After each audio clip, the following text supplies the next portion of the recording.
Hi guys, இதுக்கு வணக்கம். நான் உங்கள் கேஎஸ்கே என்டர்பிரைஸ்லேருந்து பேசுகிறேன். ஸோ ரொம்ப நாள் ஆச்சு சமையல் வீடியோ போட்டு. நான் இன்றைக்கி சமையல் வீடியோ போடுறேன்.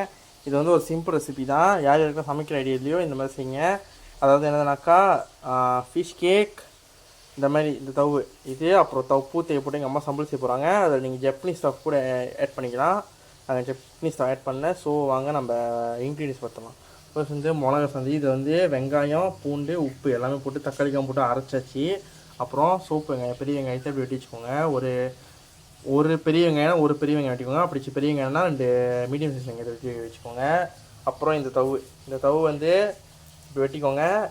அப்புறம் பூத்தி வந்து மாதிரி கோரியம் பண்ணிக்கோங்க. பேஸாக எதுவுமே தம்ப பண்ண, ஜஸ்ட் சும்மா கோரியம் பண்ணுங்கள். அப்புறம் ஃபிஷ் கேக், ஓகேவா? ஃபிஷ் கேக் வந்து இந்த மாதிரி வெட்டிக்கோங்க. இந்த மாதிரி நீங்கள் ஃபிஷ் பால் ஆட் பண்ணலாம், காடை முட்டை ஆட் பண்ணலாம், ஜப்பனீஸில் கூட ஆட் பண்ணலாம். அது உங்களோட விஷ். நாங்கள் ஜஸ்ட் சிம்பிளாக செய்கிறோம். இன்றைக்கி வந்து எங்கள் வீட்டில் ரசம், அதோடு தான் நாங்கள் இந்த சம்பு சாப்பிட போகிறோம். ஓகே, வாங்க சமைக்க வீடுக்கு போகலாம். ஸோ ஃபர்ஸ்ட் வந்து வெங்காயத்தை போட்டு நார்மலாக எப்போதும் போல தான் அந்த ஒரு மாதிரி டார்க் ப்ரௌன், லேஸ் ப்ரௌனாக வர வரைக்கும் வந்து கொஞ்சம் அப்படியே கிளறிக்கோங்க. ஓகேவா? இந்த ரெசிபி வந்து ரொம்ப ரொம்ப சிம்பிள். யாருக்கெல்லாம் சமைக்க ஐடியா இல்லையோ, சமைக்க டைம் இல்லையோ, இதை நீங்கள் செஞ்சு சோறோட வச்சாலும் கூட ருசியாக தான் இருக்கும். ஓகேவா? அதே சமயத்தில் யாரெல்லாம் வந்து நம்மளோட கேஎஸ்கே என்டர்பிரைஸ் ஃபுட் ப்ராடக்ட்னு வாங்கி சாப்பிட்டு கண்டிப்பாக கீரோட 70 கிளிக் பண்ணி பர்ச்சேஸ் பண்ணிட்டாங்க. ஸோ அதை போட்டு ஒரு மாதிரி மாநில வரைக்கும் வெந்த பிறகு மிளகா சண்டை போட்டு லைட்டாக வதக்கிக்கோங்க. ஓகே, தேவையான அளவுக்கு உப்பு சேர்த்துக்கோங்க. சேர்த்துக்கிட்டு அதையும் நல்லா மிக்ஸ் பண்ணுங்கள். ஏன்னா அந்த உப்பு வந்து இந்த சம்பளில் போய் நல்லா எப்படி சொல்கிறது, நல்லா துணிஸ் ஆகணும். சப்பாத்தியா இல்லைன்னா அங்கங்கே கிட்டே இருக்கும். நல்லா வதக்கிக்கோங்க போட்டு உப்பை. இப்போ பாருங்கள், எண்ணெய் பிரிஞ்சு வந்துடுச்சு. எண்ணெய் பிரிஞ்சு வந்ததுக்கப்புறம் நம்ம தவிர எல்லாத்தையும் சேர்த்துக்கோங்க.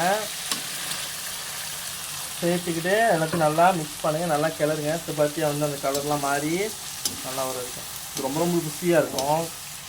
ஓகே, சோதி கூட வச்சு சாப்பிட்லாம், சாம்பார் கூட வச்சு சாப்பிட்லாம், ரசம் கூட வச்சு சாப்பிட்லாம். ரொம்ப ருசியாக இருக்கும். ஓகே, யாரெல்லாம் ட்ரை பண்ணியா கண்டிப்பாக வீட்டில் செஞ்சு பாருங்கள். செஞ்சு பார்த்து சாப்பிட்டு பார்த்துட்டு எப்படி இருக்குன்னு சொல்லுங்கள்.